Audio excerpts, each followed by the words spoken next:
Welcome to Bleach Rebirth of Souls.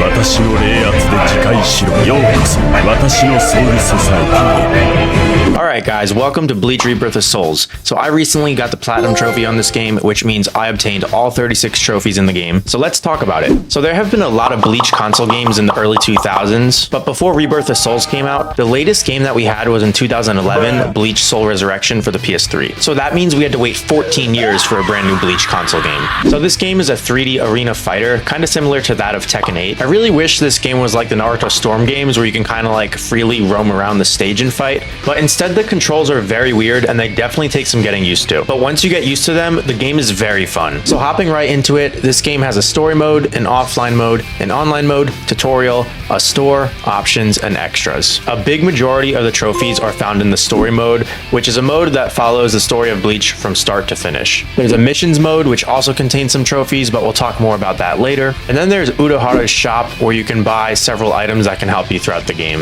I think my favorite thing about this game is the character roster. It's pretty big and it contains just about any character that you could want, starting from the beginning of Bleach all the way to the end when Aizen is defeated. It doesn't cover Thousand Year Blood War, but I'm hoping that will come in the future as DLC. Alright, so starting off in the story mode, you got two different types of story. You have the main story and then the secret story, which is like a side story that you should complete after the main story. So our story takes place with Ichigo walking in Karakura Town, and Ichigo is a 15-year-old student, and that's about it. Nothing too special about him, other than the fact that he can see ghosts. Yes, you heard me right, he can see ghosts. Alright, I actually went back to the tutorial mode because I figured it would make way more sense to do that before starting the story mode. So it basically just taught me how to fight, and I actually popped a trophy for using a Keycon move. Now, a Keycon move is what you see right there. It's basically like the finishing move of a combo. Hey guys, Future Jace here. That trophy was actually for completing the tutorial. I told you guys this game is kind of confusing, the controls and the mechanics, but yeah, let's go on. Okay, so getting back to the story, we have this weird girl named Rukia. She's a Soul Reaper, and she's kind of just stalking outside of Ichigo's house, and she pops up in his room, and she's like, "It's close." And Ichigo's just staring at this girl like, "Boy, if you don't get out of my room right now." No, but it's actually really funny. Ichigo's like, "How's that for close?" And then he like kicks her and punches her, or who the hell knows what he did to her. Long story short, Rukia explained a bunch of things to him. And then they find this thing called a hollow. It's a monster that is trying to steal Ichigo's sister, so Ichigo has to fight it. Fast forward, Rukia gets her shit rocked by the hollow, which is kind of crazy looking back. Like, how is she so weak? But then she stabs Ichigo, gives him Soul Reaper powers, and that throws us right into the first fight against this hollow. And guys, can we just take a second to appreciate this music?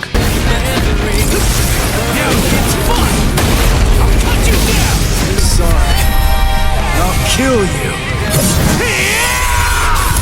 But yeah, that was my first fight. We beat the hollow, and I thought the gameplay was really nice, really clean, and it just felt good. I felt like I was Ichigo, but I'm actually just a sweaty gamer sitting on his couch. All right, after that mission, I got my second trophy for obtaining 5,000 coins, which you get after each mission, and you just use them to buy things in the game. After two more missions, we beat Chapter 1, and I got a nice silver trophy for beating it. Moving on to Chapter 2, this is the chapter where we break into the Soul Society because they arrested Rukia for giving her Soul Reaper powers away to Ichigo, which is messed up. As we were breaking into the Soul Society, Ichigo and his friends ended up getting split up, so that was unfortunate. Because of this, while we were looking for Rukia, we ended up having to fight a lot of strong opponents like Ikkaku, Ichigo, huh? That's a good name.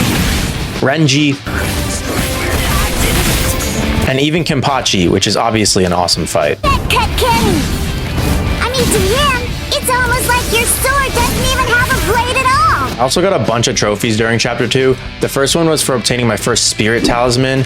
This was an item that you could buy from the store or get it as a reward after a fight, and it's basically just like a temporary upgrade that you could use for one fight. The next trophy that I got was for getting to player level 10, and this will happen very naturally just by playing. Then I got a trophy for equipping a Spirit Talisman, the same one that I got after winning the last fight. And then I got two more trophies, the first one for equipping a Soul Crystal for the first time, and the next one for enhancing a Soul Crystal for the first time. I should have explained it earlier, but Soul Crystals are items that you could use for battling that help you. So this one, for example, at max Kampaku, which means max health, it increases all my damage by 32%, or by 60% for this one, and you can enhance these up to 5 times. Alright, so getting back on track to the story, Chapter 2, Rukia is in jail. They take her to the platform to raise her up to execute her, and they're actually going to execute her with a phoenix. I know that sounds crazy, but the blade literally turned into a phoenix. She looks death in the eye, and she has fully accepted it. She's ready to die. It's actually really sad. But then our boy Ichigo comes and saves the day.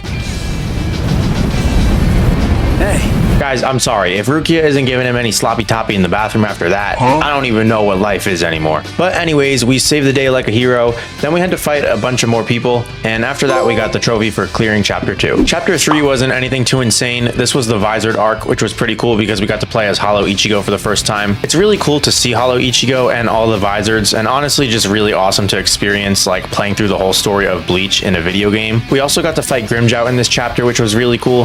run, Kai! But other than that, we finished the chapter and grabbed the trophy for beating chapter 3. Alright, so after chapter 3, I decided to go after some of the miscellaneous trophies in the game, and there were a lot relating to Uruhara's shop. The next 4 trophies were all pretty similar. There was a trophy tied to each soul crystal for buying 10 different kinds of that attribute soul crystal. And by this point in the game, we had more than enough gold to buy all of that. So I got trophy number 1, trophy number 2, trophy number 3, and trophy number 4. While I was buying all that, I also got a trophy for buying 30 different types of soul crystals. And there's also a trophy for buying 80 different types of soul crystals, but that's literally going to be the last trophy we earn in the game because it requires a lot of grinding and gold. And our last trophy in the shop for now is for buying 8 different types of spirit talismans. Phew, that was a lot of shopping. So the next trophy on my list was to land a 20-hit combo.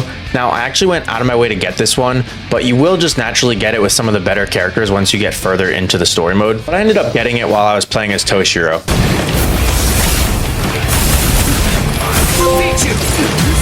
Alright, so next up was chapter 4. This was the Hueco Mundo arc. This arc was really cool. We got to fight people like Noitura, Noitora, Gilga, Xylaporo, Xylaporo. and of course, we got to fight Yukiora. This is the most badass fight in Bleach. I mean, just look at Yukiora's second release stage.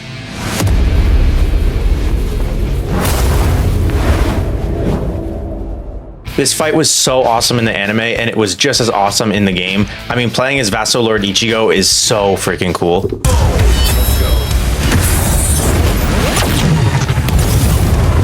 Ichigo. This can't be. You can't be alive.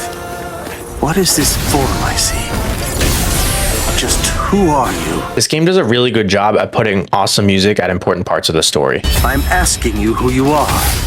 Now tell me. And with that being done, we got the trophy for clearing chapter 4. Next up was chapter 5. This was the final chapter where we fight against Aizen. This fight is another classic, just like the Yukiora one. I mean, how could you not love it? Let's not waste any more time. Honestly, I'm just so sick of your crap. I'll show you. This is the final Getsuga Tensho. The final Getsuga Tensho is for me to become Getsuga itself.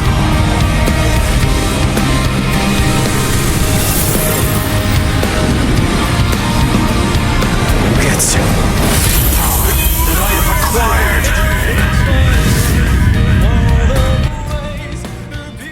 Alright, and with that, Ichigo is back to being a normal human, and we got the trophy for clearing chapter 5. And with that, the story is almost done, but I forgot to mention, in the story, almost every single fight has these things called a real moment and secret missions, and they're basically secret objectives that you have to complete. There's a trophy for completing every single one. While I was working on this trophy, I also managed to grab 4 miscellaneous trophies relating to the real moments in the story. And before I could get that trophy for clearing every real moment and secret mission, I had to tackle the side stories. There was a side story for almost every single character in the game, and when you click on one character's side story, they had like 4 separate missions within it, so it was definitely a really long grind. And a lot of these had secret missions within them, so I had to tackle and beat all of those secret achievements in order to get this big trophy. So this was a really long grind, probably like 5 to 6 hours in total just for all the side stories, but within that time I got a trophy for clearing my first side story. I got 2 trophies relating to my player level, the first one for reaching player level 50, and then a trophy for reaching player level 100. And then finally, after 5 to 6 hours of grinding, I got a trophy for clearing every secret story, and my trophy for clearing every secret mission and real moment in the main story and side stories. Alright, so we're in the home stretch now, and I really thought this was going to be an easy platinum, but boy was I wrong. The only mode left that I had to tackle was mission mode, and there was a level 1, 2, and level 3 missions. So the level 1 mission was actually really easy, and I got a trophy for beating my first level 1 mission, and another trophy for playing mission mode for the first time. Level 2 missions were definitely a big jump in difficulty, but it was still pretty easy from the current skill level I was at. So I grabbed the trophy for beating a level 2 boss. And then before level 3 missions, I decided to go back back to Urahara's shop and buy some more soul crystals. And during this time, I got a trophy for spending over 300,000 coins in the shop. And then I decided to max out some of these soul crystals to level 5, which is the highest level, and I got a trophy for maxing out a soul crystal to the highest level. So that brings us to the hardest part of this platinum trophy for me, which was level 3 missions. Level 3 missions consisted of 5 fights, and the 5th one is a boss fight. I cannot even stress how insane the difficulty spike was from level 2 to level 3. I was literally getting my ass handed to me left and right. The CPUs are so unforgiving, it's literally like you're versing a professional Bleach Rebirth of Souls player. They know exactly when to block, exactly when to hit, and the hardest part about this is if you lose your health, you don't regain it in the next fight, and you're timed as well, and after each fight you only gain like 30 seconds back before the next fight. So the only way I thought of to be able to get through the 3-star missions was to cheese it. So let me just say, even with cheesing it, it was still extremely hard, and you still have to play really well and be really careful and cautious about how you play. So the best method I found was to use Aizen. He has a really overpowered spiritual pressure 2 move,